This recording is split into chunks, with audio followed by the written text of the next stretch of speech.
excuse me, again, so 2 plus, 2 minus, that might be a 10 to 15 point graph. Um, but your 2 plus kids and your 2 average kids, those are kids that are really going to be close to being at that proficiency, like right below proficiency. So those would be ones that you would want to be seeing really consistently. You might not be doing as intensive of an intervention, but consistency is the name of the game, and making sure that we're focusing on them as ones that we're going to identify as trying to get a higher proficiency rate or a part of our proficiency goal.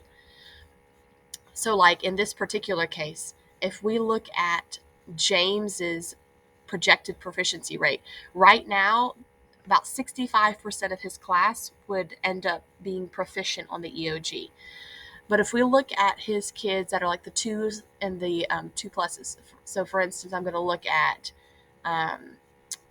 Sean, and I'm going to look at Rayshawn, and I could include Rodney and Kendra in that because he has so few 2s, basically.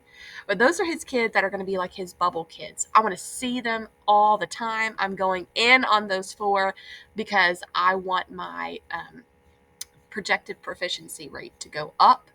And like, again, you would get that rate by going, all right, I've got this many 2s over my total number of kids, to find however you're going to increase that percentage, whatever you're going to increase that percentage by. Okay, so then we go to look at our strands. Same sort of situation as with the DOK. So we had 8 questions that were literature questions, and we see that Michael Allen average on literature at about a 3. We have 10 questions that are informational, which we talked about at the beginning of the year, 3rd, 4th, and 5th, how much of a percentage informational versus literature would be on your EOG, and this exactly aligns with that. Just a brief preview of that. Remember, we said literature is about 38 to 42%, and then informational text was about 46 to 50, and language being 13 to 15%. So the number of questions aligns with that. 4 inquiry questions, 8 writing questions, which probably would be connecting to a lot of the word choice, language, things like that. So then we go to our genres, and the one that always interests me specifically on this one is the poetry, science, and social studies, and particularly the science and social studies. So, like, for instance, if there's any particular if there's like any particular like obvious column that, let's say, social studies, you have 3s and 4s all over, and then science is 2s across the board, then obviously you might be wanting to ask yourself, what's going on with science? Am I including enough about science? Am I doing strategies specific for accessing science texts, things like that? And the other is thinking about when you go to look at specific questions in your data. So let's say you look at question 13, which was standard 5.1, and you see a lot of kids have missed this question.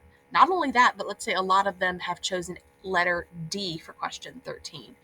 So you might be asking yourself, are there any common misconceptions around this particular question? What are some factors that are throwing my kids off? And it might always be like the way the question itself was written, who knows? But looking for trends like that as well, where misconceptions might be lying.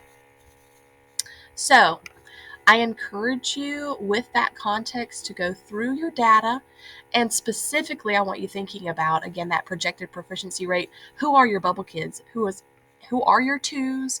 And again, don't blindly look at your 2s, really unpack who's a 2 plus, who's a 2 average, and who's 2 minus, and thinking about with your 2 pluses and 2 averages in particular, what are you going to start doing for them tomorrow?